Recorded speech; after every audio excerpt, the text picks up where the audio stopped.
آج کی ویڈیو بنانے کا مقصد ایران کے پولیٹیکل سسٹم کو سمجھنا ہے۔ ایک بیسک ٹرم سب سے پہلے سمجھنی ہوگی کہ جو بھی پریزیڈنٹ الیکٹ ہوتا ہے وہ 2 ٹرم سے زیادہ سرو نہیں کر سکتا، جیسے کہ حسن روحانی صاحب جو ہیں وہ پچھلے 8 سالوں سے ایران کے پریزیڈنٹ ہیں، تو اب انہوں نے ہٹنا ہی تھا۔ ایران کے پولیٹیکل سسٹم میں سب سے زیادہ جس کا انفلوئنس ہے وہ ہے سپریم لیڈر ابراہیم رئیسی ہیں ایران کے، انہی کا پارلیمنٹ ہو گیا، آرمی ہو گئی، ان کی جو اسلامک مجالس وغیرہ ہیں، ان سب کے اوپر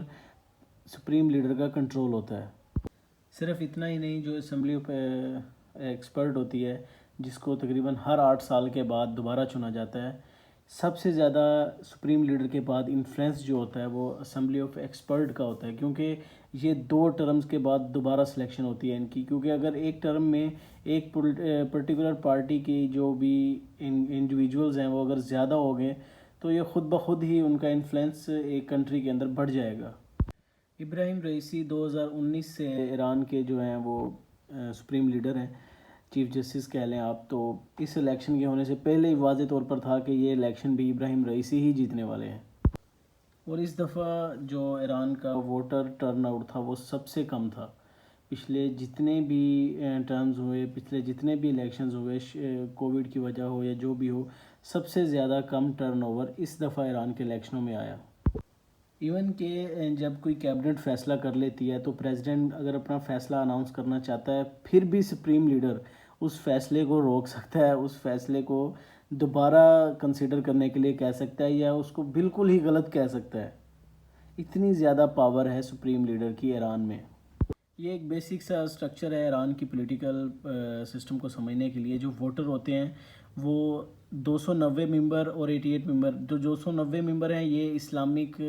لاز کے مطابق یا اسلامک مجالس کے جو ممبر ہوتے ہیں یہ ہر 4 سال کے بعد دوبارہ الیکٹ ہوتے ہیں، 290 ممبر ہوتے ہیں، اور دوسری طرف 88 ممبر جو ہیں یہ سپریم لیڈر وغیرہ۔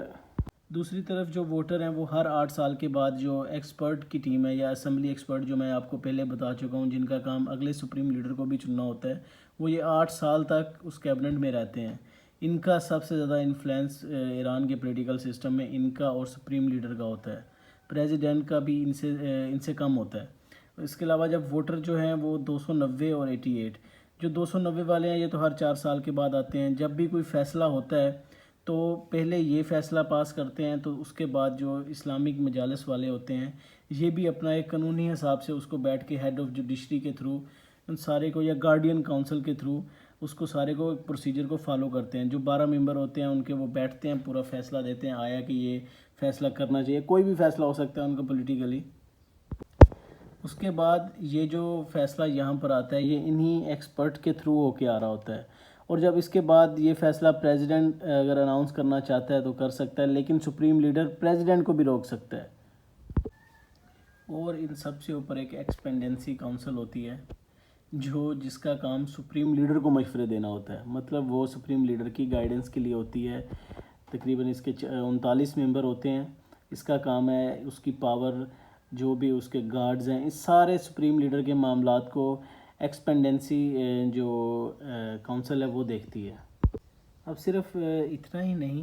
جو بھی یہاں پر بل پاس ہوتے ہیں وہ آتے ہیں گارڈین کونسل کے پاس۔ گارڈین کونسل کا جو ہیڈ ہوتا ہے 12 ممبرز کا، وہ چاہے تو ان سب بلز کو پاس بھی کر سکتا ہے اور اس کو ختم بھی کر سکتا ہے۔ اور ایسا نہیں ہے کہ کوئی بھی الیکشنز کے لیے کھڑا ہوگا تو وہ جو بھی پولیٹیکل پارٹی ہے وہ آ کے اپنے پریزیڈنشل کینڈیڈیٹ کھڑی کر سکتی ہیں، نہیں، ایسا بالکل نہیں ہے۔ جو بھی پریزیڈنشل کینڈیڈیٹ ہیں وہ جو بھی اپنا